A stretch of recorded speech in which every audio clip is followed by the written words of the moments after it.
Hello, everybody. It is your girl, Lenora L, and this is the Transformation Channel. Today, I've actually gone through a slight transformation of my own because I do believe it's important that we do go through transformations of our own. Small ones, it's tiny steps, what we like to call micro action, which I'm going to be getting into a lot more lately. I want to do more with my eyes. Very, very lazy when it comes to my makeup. It's like blue under the bottom, blue on the top. At the same time, I had to learn that it is okay to reinvent yourself.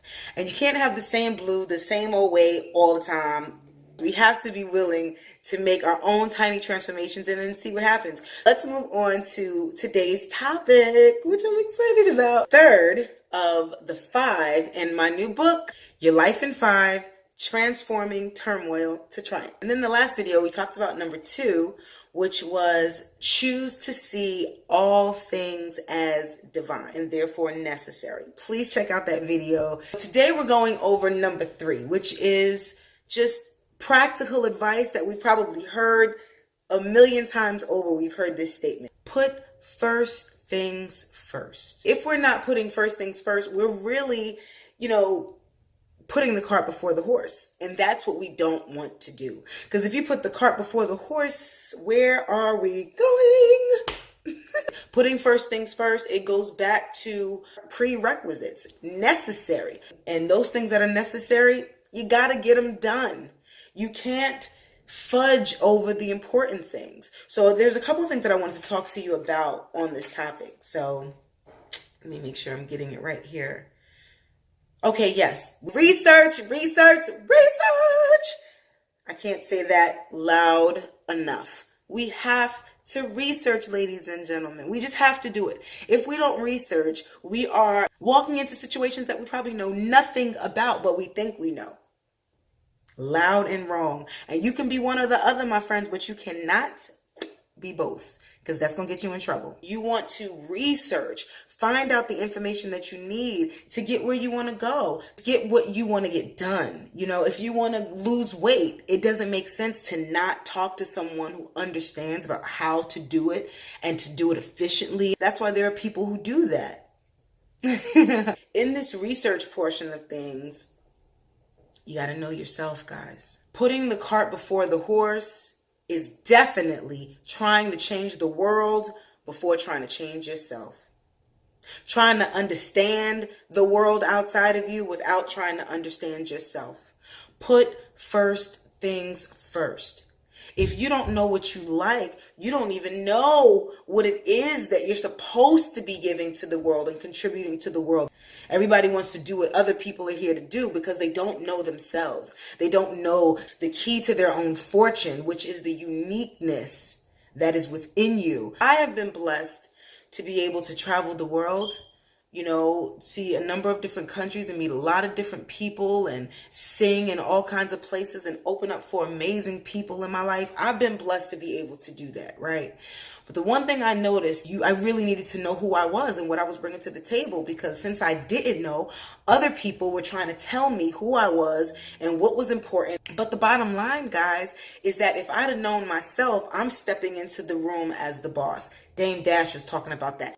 So if you know who you are and you know what you have to offer, then you cannot easily be robbed.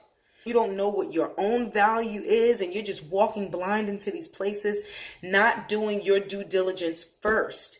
There's no way that you're going to be able to affect the world. Influencing the world, being an influencer, is directly correlated to your own transformation, your own becoming. The more you become yourself, like I've always wanted to do my eyes, and now I'm doing them, and I feel like they're popping, if I do say so myself. The more you become who you are, the more you become yourself, the more you can influence others. The more people are going to want to live vicariously through you, or at the very least be inspired by you. I'm a certified personal trainer, fitness nutrition specialist, group personal trainer, so I can be in large rooms of people, helping people to be inspired and to be moved. I make music. I love to inspire on stage. I love to inspire the world. I want to show how, hey, I've been at my lowest point and I can make it back. Seeing people who want to lose weight, I can say, hey, I was 300 pounds and I was able to make it back. So if I'm able to inspire the world, then I am doing what I'm supposed to be doing. And so then it's like, how do I inspire the world? I become someone who's inspired. That's the first thing I have to do. Before I can do anything else, I have to become the one who's inspired. Your level of confidence is built up the more you know. And when your confidence grows, you're like unstoppable at that point. You have to put first things first. There's a scripture that talks about how that there's no king that goes to war, goes to battle without first sitting down and weighing the situation, studying his opponent, studying the battleground, studying himself, his army, what his strengths are, what his weaknesses are, who his allies are. And I also wanted to say this. If your turmoil is connected to others, if you are going to be at peace, the first thing that needs to be done is to let them go. Let go of any kind of blame, any kind of shame or guilt. When you study yourself and you understand that you were at fault in areas and there's no grudge to really hold. You did all that you can do and there's nothing for you to be guilty about. Then you can let things go. There's going to be an order to the way you become free. And a big part of that order is going to be knowing yourself, studying yourself. Do that first. And the research period, that's the period that's going to help you to let it go. We have to be honest with ourselves because delusion is walking away from light. And by delusion, I mean maybe painting yourself as a victim, painting someone else at the fault for your pain and your lack of peace. People do horrible, horrible things. At the end of the day, as long as you're still standing in this body, you are responsible for your current state of peace. Sometimes we choose to put peace down. The thing you have to be careful about when you put peace down is recognizing that sometimes it's very hard to pick it back up again. If you let your peace go for the sake of some turmoil or some argument or some drama, it can be very difficult to pick it back up. You hear what I'm saying? You have to first come to terms with where you are, who you are.